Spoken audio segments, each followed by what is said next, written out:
Va de nuevo, buenas noches. ¿Cómo están, hermanos? Un gusto verles nuevamente.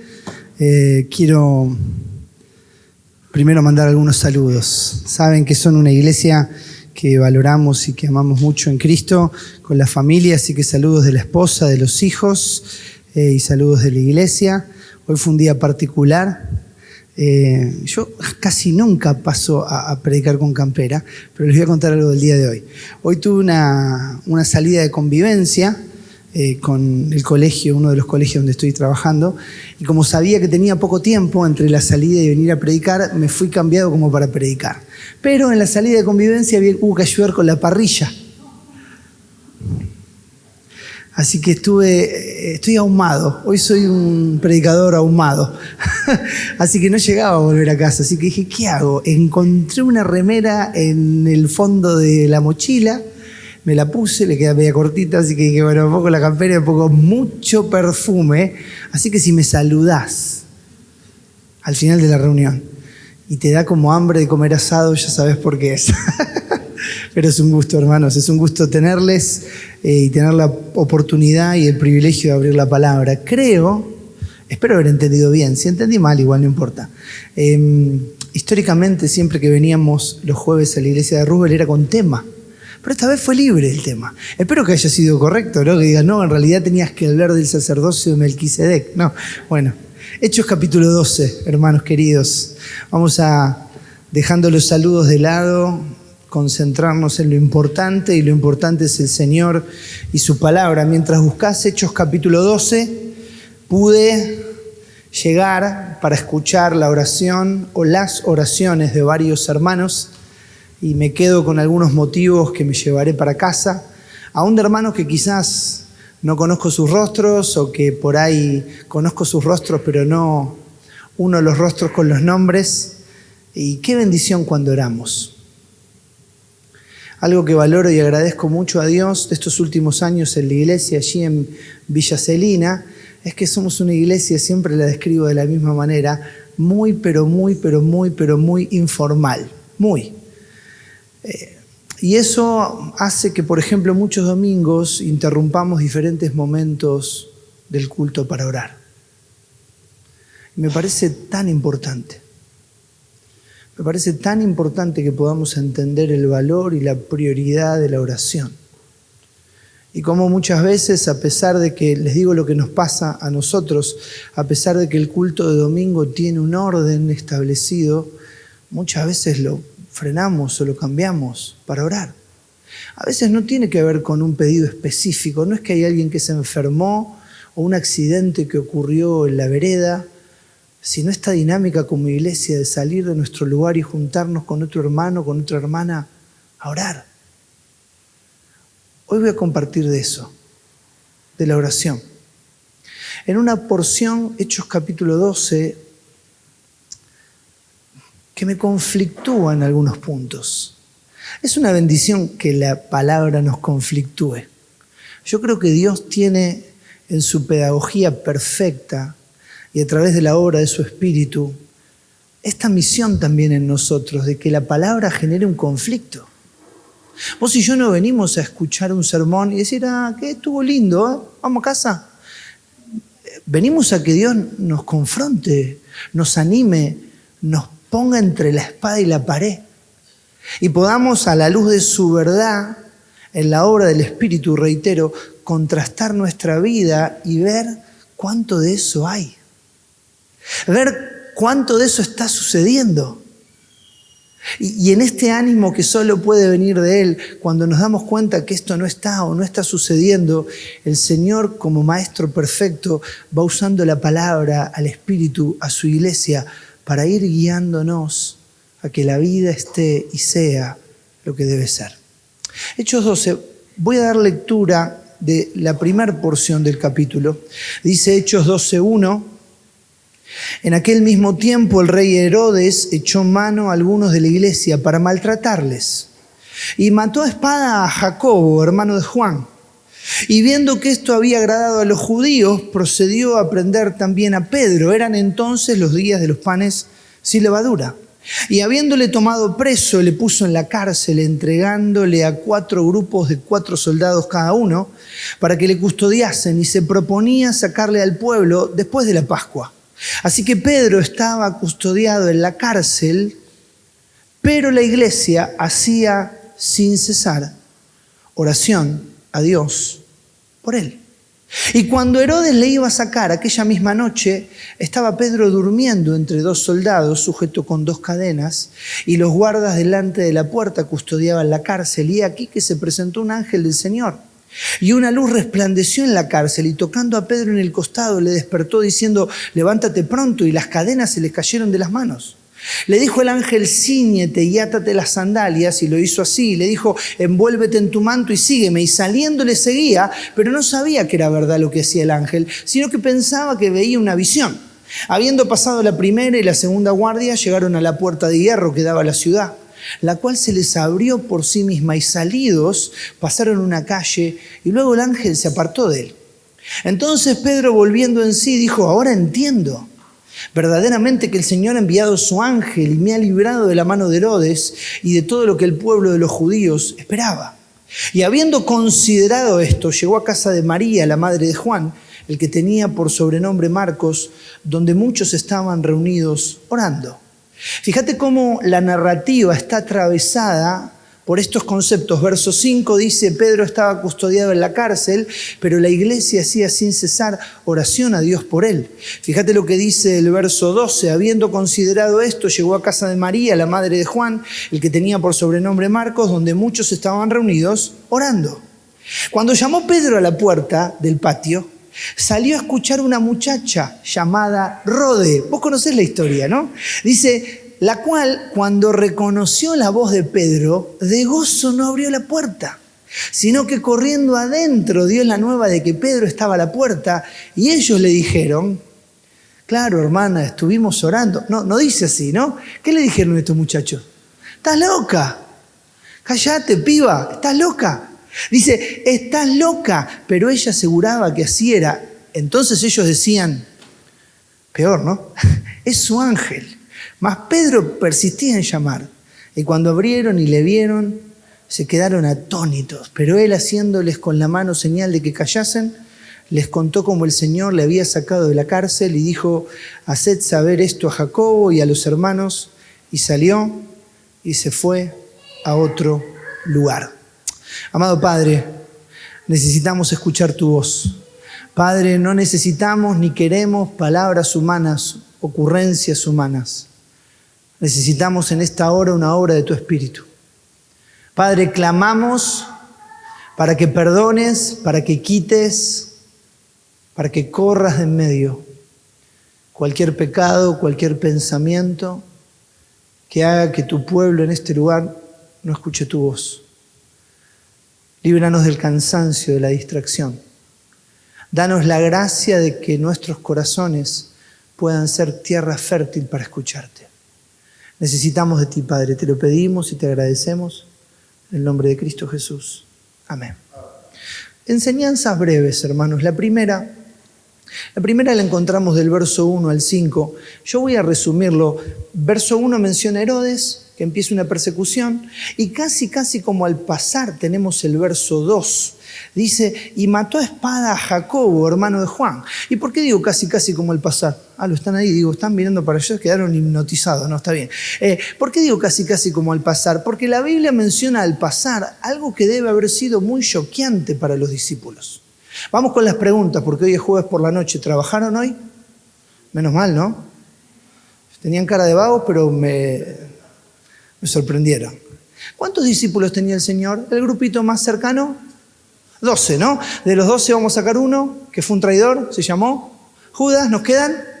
De los 11 había un grupito todavía más cercano, ¿que eran cuántos? 3.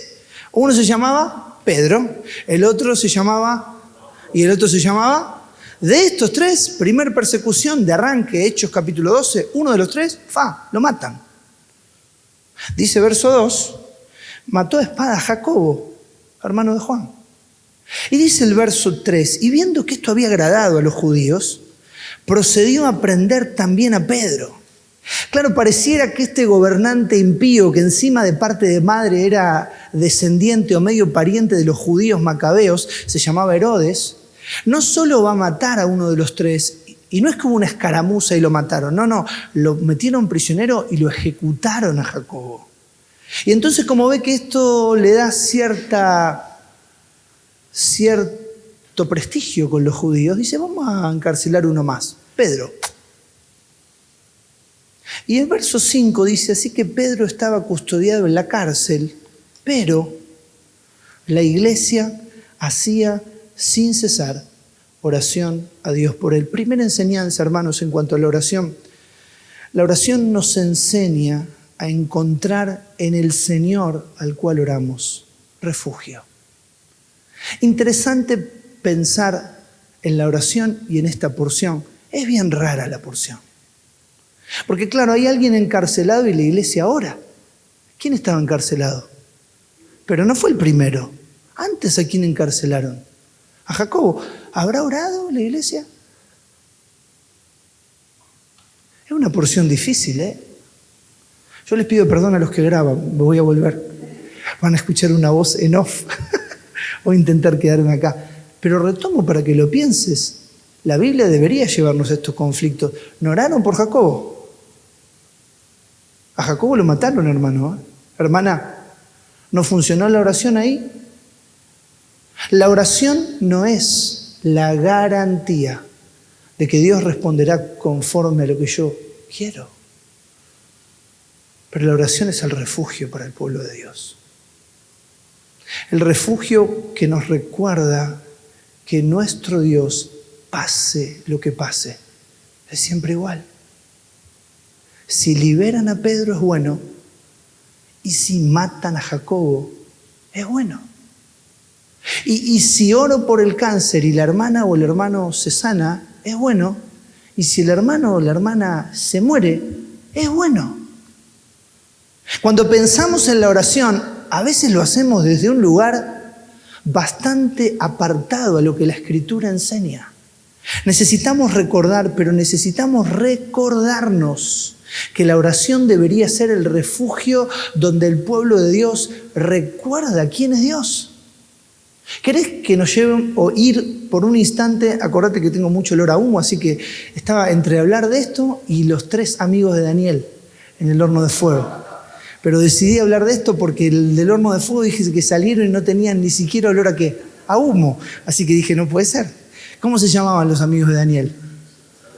No le digas esos nombres. En el cielo le vas a decir Sadrach, no se va a dar vuelta el tipo. Esos eran los nombres babilónicos, se llamaban Ananías, Misael y Azarías. Pero retomo, porque en realidad era solo para hablarte del humo. Necesitamos entender, a la luz de esta porción, que nuestras oraciones tienen mucho más que ver con Dios que con las respuestas. Algunas preguntas sencillas. ¿Sabe Dios lo que vamos a orar? ¿Sí o no? Ah, están acá, ¿no? ¿Sabe Dios lo que nos va a responder? Claro que sí. ¿Sabe Dios cuándo nos va a responder? Entonces, ¿para qué oramos?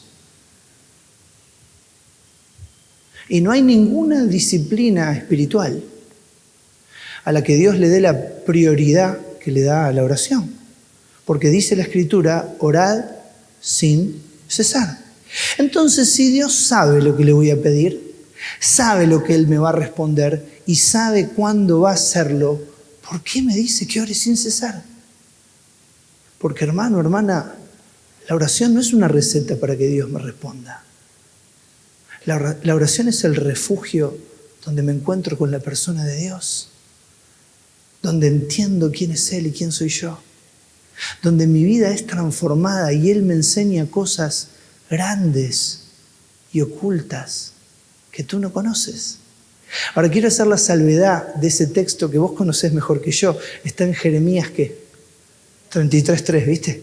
Cosas grandes y ocultas que tú no conoces, suena como un video de YouTube. ¿Viste los videos de YouTube hoy? Los videos de Apocalipsis. Y ese, si te da el miedo el mundo espiritual, no mires esto. El otro día un hermano de la iglesia, lo digo con mucho temor, con mucho respeto, pero de una manera muy sincera, un hermano de la iglesia me compartió una predicación, me dijo, Nacho, quiero que la escuches. No me la compartió porque fuera algo que le encantara, sino porque era algo que lo había turbado. Y me dice, che, quiero que la escuches y que me digas qué opinás. No importa quién, no quiero que te quedes con esto, pero sí te digo que era uno de los predicadores de habla hispana más famosos. Era una vergüenza la predicación. Una vergüenza. Agarrando algunos textos bíblicos y hablando de que las pirámides son portales a otras dimensiones. Así, a ese nivel. ¿Y sabes qué le respondí a este hermano? Le dije, mira, me pareció que este hermano agarró algunos versículos bíblicos y los mezcló con videos de YouTube. Cosas grandes y ocultas que tú no conoces. No tiene que ver con los famosos portales de las pirámides. Como dice ¿quién? Primera de Nacho, capítulo 3. Tiene que ver con la persona de Dios. ¿Cuánto conoces a Dios?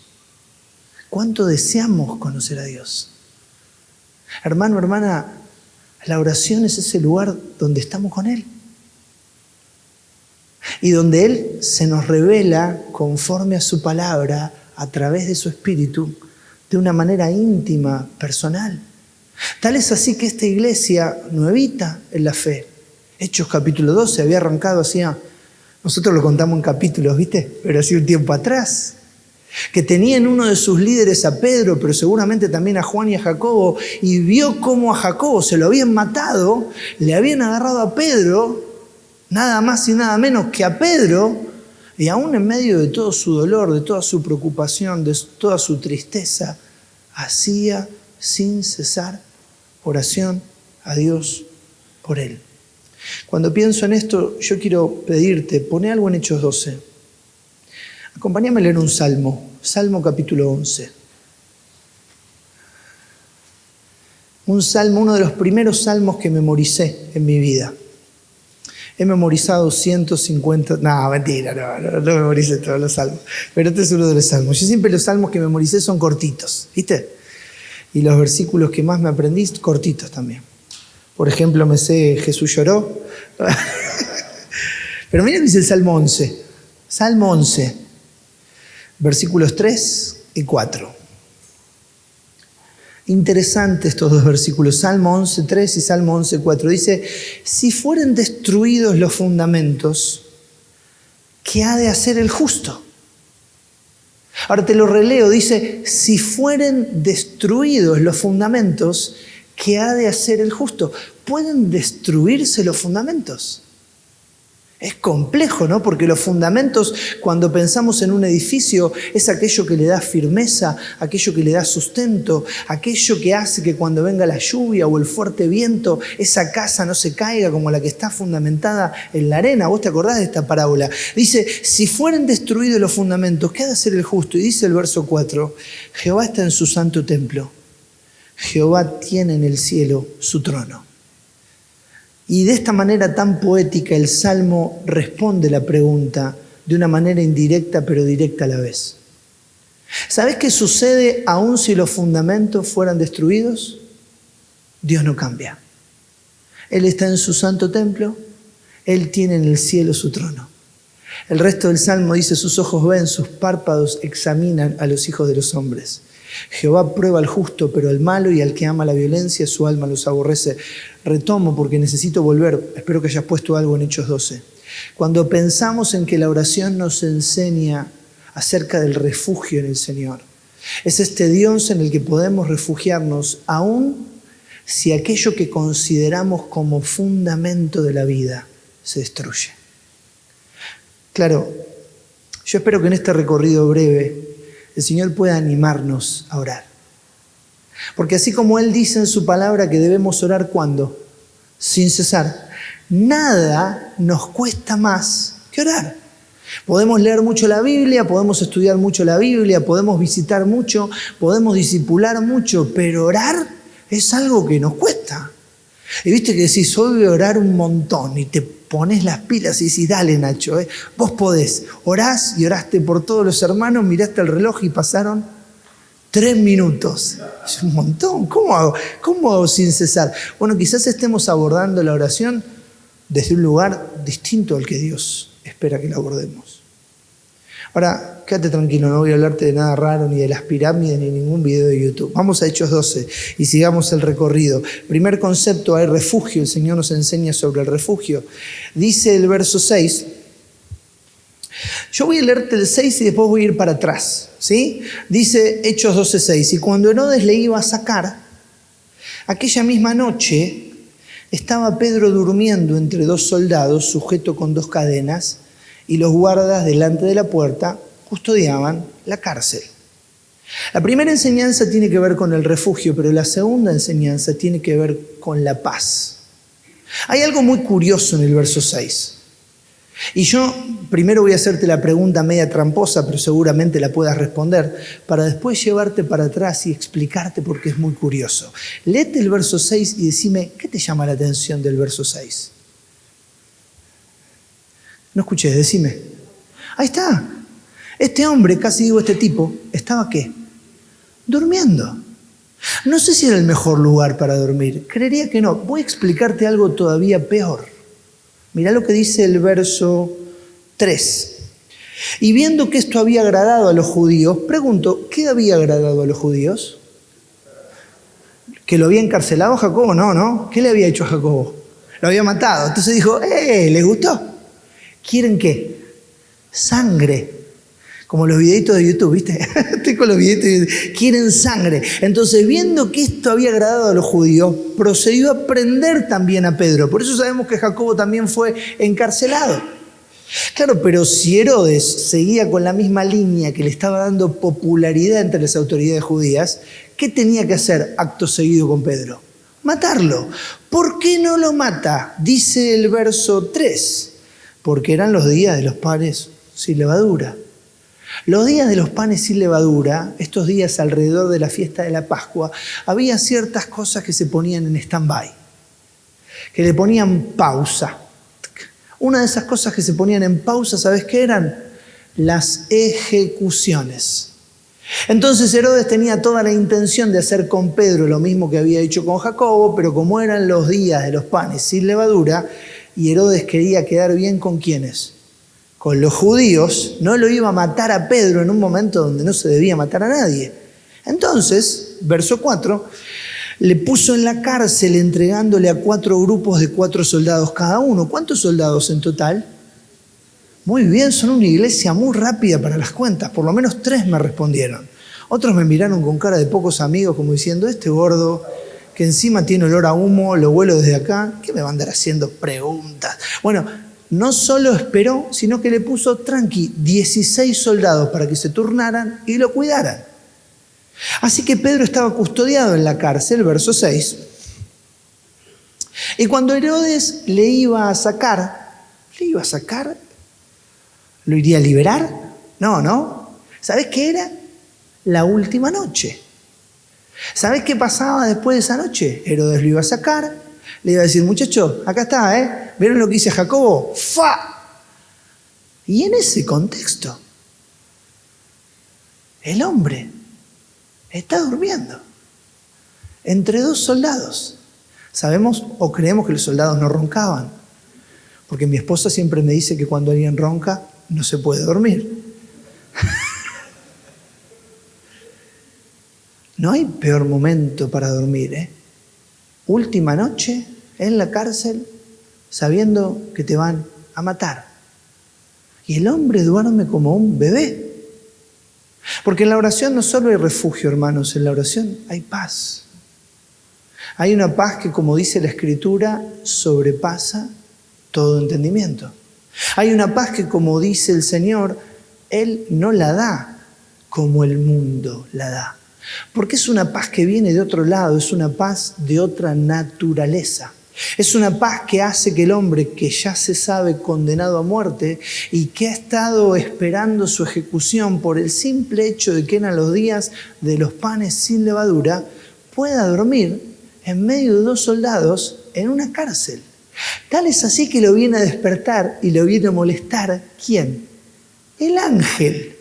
Y entonces dice el verso 7, Y he aquí que se presentó un ángel del Señor y una luz resplandeció en la cárcel. Pedro debía ser un hombre con un sueño muy pesado, porque mi esposa no solo me ha enseñado que no se puede dormir si alguien ronca, y encima el que ronca que está cerca de ella soy yo, sino que tampoco se puede dormir con luz. Y vos sos de esos también. Voy a orar por tu vida, ¿eh? Qué difícil. El Señor nos ha hecho a algunos de nosotros resistentes a todo y a otros débiles, pobres. La luz resplandeció y el hombre seguía durmiendo, dice, y tocando a Pedro en el costado. Es como que los amarrió. Pedro. Interesante. Y más allá de la broma o la referencia a lo que nos pasa a nosotros al dormir, deberíamos encontrar una referencia muy profunda a esta cuestión de la paz. Dice Isaías 26, tú guardarás en completa ¿qué? Paz aquel cuyo pensamiento en ti persevera, porque en ti he confiado. Hermanos, hay cosas que nos quitan el sueño. Alrededor, voy a corregir esa palabra, alrededor y adentro estamos en tiempos de mucha ansiedad. No sé por qué, en los últimos tiempos, último mes, he tenido charlas con hermanos queridos, con líderes, con hombres que conocen del Señor, que enseñan del Señor, y con muchos de ellos ha salido el tema de la ansiedad. Muchos refieren estas situaciones de sentís que el corazón se te acelera y sentís que te falta el aire. Y durante este último tiempo lo estuve escuchando. Voy a decir algo que no debería decir, pero no me importa, lo voy a decir. Aparte me están filmando acá. Ole. Y lo escuchaba, ¿viste? Uno aconseja, siempre con la palabra. Y hace una semana estaba yendo a trabajar. Empecé a pensar en algo que me preocupó. Y me empezó a pasar. Dije, no, Señor, me está cargando. Estaba manejando, sentí, no me suele pasar, no me pasó nunca. O una vez, 2 veces en mi vida. Dije, ¿y ahora qué hago? Me pongo a orar. Y no se me iba, ¿eh? Y seguí orando. Y manejando encima. Te aclaro que cuando manejo oro con los ojos. Obvio. Me lo enseñó mi hija cuando era chica. Y llegué al trabajo y no estaba más la ansiedad. Quiero decirte algo. No te estoy diciendo que no tenés que ir al médico si estás con un problema de salud. No te estoy diciendo que si tenés ansiedad es pecado. No te estoy diciendo eso. No te estoy diciendo que si estás deprimido, sos un pecador, que tenés que tirar maíz y arrodillarte. Sí te estoy diciendo, no solo con mi experiencia y la de muchos, con el ejemplo de Pedro, que en la oración hay paz. ¿Sabes qué es lo peor que nos puede pasar en este mundo? Yo sé que ahí tenés muchas versiones, te lo voy a resumir en una. Ir a una pirámide, que te manden a un portal. Probablemente lo peor que nos puede pasar para este mundo, así me enseñó mi abuela, todo tiene solución menos la muerte. ¿Estás en Cristo? Yo sé que ninguno quiere morir y no quiero aquí animarte a que queramos morir. Pero ¿sabes qué dice la palabra? Que eso es muchísimo mejor, ¿eh? Hace unos años tenía una charla con alguien muy cercano a mí. A veces tengo estas charlas tan locas. Y le dije, amigo, ¿vos te imaginás morirte? Me miró con una cara rarísima. Y le digo, imagínate que te digan que faltan 5 segundos y te morís. 5, 4, 3, 2, 1. Cristo. ¿Por qué estás tan preocupado, che? ¿Por qué estamos tan preocupados? ¿Por qué no tenemos la paz del Señor? ¿Por qué nos aferramos tanto a un mundo que no vale ni siquiera la pena? Con esto, hermano, hermana, espero que lo entiendas de parte del Señor. No estoy animando a que hagamos un suicidio masivo. No tiene nada que ver con eso. Pero sí deberíamos animarnos a encontrar paz. Dice el Salmo 48:14, este Dios es Dios nuestro, eternamente y para siempre. Él nos guiará aún más allá de la muerte. Voy a decirte algo que le decía a mi misma abuela, esa que me decía, todo tiene solución menos la muerte. Si estás acá sin Cristo, no deberías tener paz. Deberías morirte de miedo. No deberías ni querer apoyar la cabeza en la almohada en esta noche. Deberías en la obra del Espíritu sentir el peso de tu pecado, de tu rebelión, de tu constante desafío a la santidad de Dios y saber que no hay nada humano que puedas hacer para remediarlo. Y en esa intranquilidad, en esa desesperación, la misma que sintió el carcelero de Filipos, el Espíritu Santo muchas veces en su gracia nos guía para ver a Cristo y encontrar en Él el camino, la verdad, la vida. Encontrar en Él esa paz que sobrepasa todo entendimiento, que hace que Pedro, en la noche previa a su ejecución, duerma como un tronco. Pero termino, porque la hora avanzó y la porción avanza. Es la parte más larga de la porción, pero voy a intentar hacerlo breve. En la oración hay refugio, en la oración hay paz. Pero fíjate cómo sigue. Dice, verso 7, lo tocó el ángel en el costado, le despertó y le dijo, levántate pronto, y las cadenas se le cayeron de las manos. Le dijo el ángel, cíñete, átate las sandalias, y lo hizo así, le dijo, envuélvete en tu manto y sígueme, y saliendo le seguía, pero no sabía que era verdad lo que hacía el ángel, sino que pensaba que veía una visión. Pedro estaba como en otro mundo, ¿viste? Decía, estoy soñando, ¿qué está pasando acá? Pero después no sé si habrá sido el ruido de la puerta, porque mira lo que dice el 10. Habiendo pasado la primera y la segunda guardia, lograron llegar a la puerta de hierro que daba a la ciudad, la cual se les abrió por sí misma, y salidos pasaron por una calle y el ángel se apartó de él.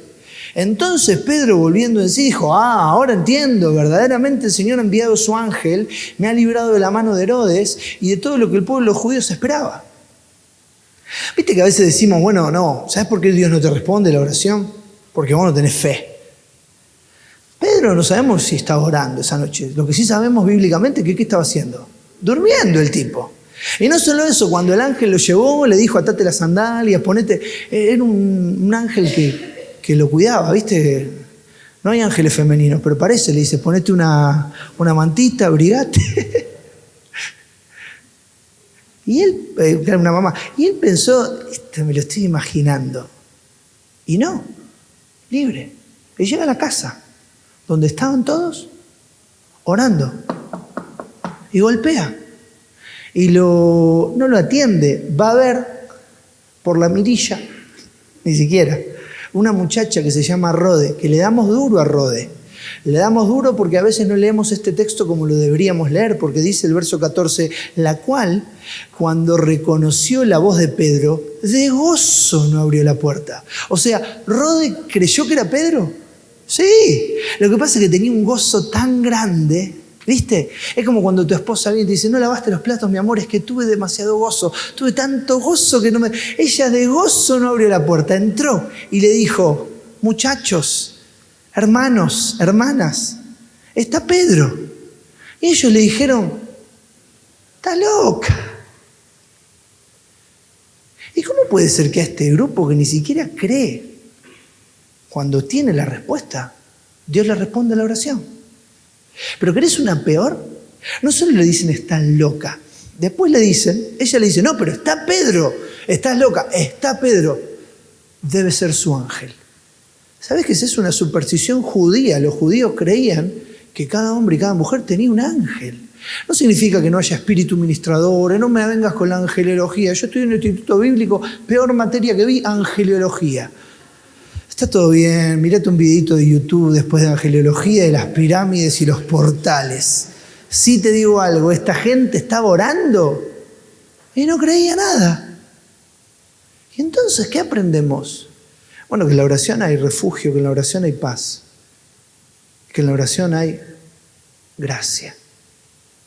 ¿Por qué Dios responde esta oración? Por gracia. Pero Pedro no tenía fe. Mirá, por ahí tenía fe, pero esa noche ni siquiera pensó que el ángel y lo que pasaba era verdad. Y los que oraban tenían fe, por ahí tenían fe, pero ni siquiera creyeron cuando Pedro les golpeó la puerta. ¿Y entonces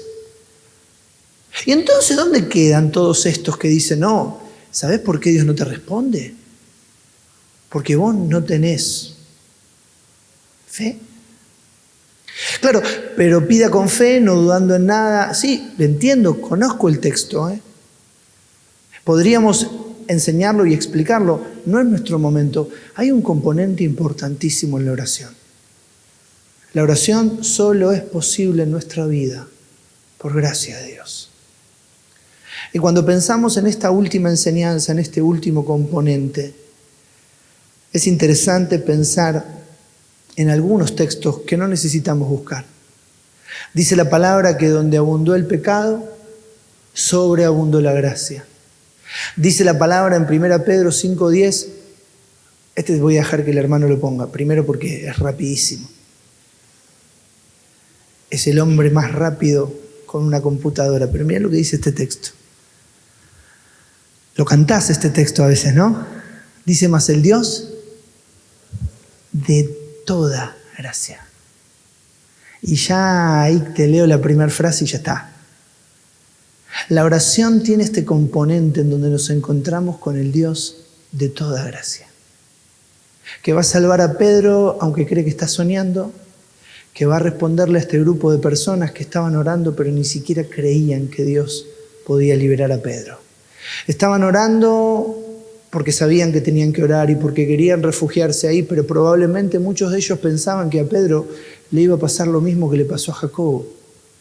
Y ya termino con esto porque es muy jueves a la noche. Y más allá de que yo tengo olor a humo, con el olor a humo no comes. Fíjate que el primer concepto es el refugio, el segundo es la paz y el tercero es la gracia. Y si hilamos bien fino y somos bien bíblicos, yo debería decirte que el refugio, la paz y la gracia son como migajas que Dios nos va dejando para que encontremos la dirección correcta. ¿Y sabes cuál es la dirección correcta? Siempre la dirección correcta es Cristo. Por eso el Salmo dice, tú eres mi refugio, me guardarás de la angustia, con cánticos de liberación me rodearás. Por eso dice Efesios, porque Él es nuestra paz. Y por eso dice este texto que sí te pido que busques conmigo, Juan capítulo 1. Aunque el hermano de la pantalla lo ponga, búscalo. Y terminamos ahí. Enseñanzas en una noche muy atípica para Pedro, pero enseñanzas en cuanto a la oración. La enseñanza de que la oración es un refugio, la enseñanza de que en la oración hay paz y la enseñanza sobre la oración y la gracia de Dios. Dice Juan 1:17. Estos versículos son para ponerlos en un cuadrito, ¿no? Juan 1:17 dice, pues la ley por medio de Moisés fue dada, pero la gracia y la verdad vinieron por medio de Jesucristo. Cuando pensamos en el refugio para la vida, en la paz para la vida, en la gracia para la vida, pensamos en Cristo. ¿Sabes por qué tenemos que orar sin cesar? Porque orar sin cesar alinea nuestro corazón y nuestra mente con el corazón del Señor. Y porque cuando oramos, el Espíritu Santo va tomando de su palabra, de nuestras palabras, de su enseñanza y nos va revelando más a Cristo. Todo se trata de Él, hermanos. Yo sé que es jueves a la noche y sé que estás con ganas de ir a casa y ya nos vamos, y sé que vas a comer, pero decime algo. Decime si no nos hizo bien venir acá. No para tener una reunión, o una repetición y respetar los tiempos. Nos hizo bien reunirnos para que el Señor a través de su palabra nos vuelva a mostrar a Cristo. Se trata de Él. El cielo es Cristo. Por eso el mundo no quiere ir al cielo. Anda a decirle al mundo que no va a haber droga, sexo y rock and roll, y que encima que no va a haber nada de eso, aparte va a estar Jesús. Nadie quiere ir al cielo. Solo queremos ir al cielo aquellos que somos de Cristo. Y por eso, hermano, hermana, hasta que Él nos lleve a su presencia o nos venga a buscar, nos ha dejado la bendición de la oración para recordarnos que toda buena dádiva y todo don perfecto viene de Él. Y que el que no escatimó ni a su propio Hijo, ¿cómo no nos dará también con Él todas las cosas? Oramos.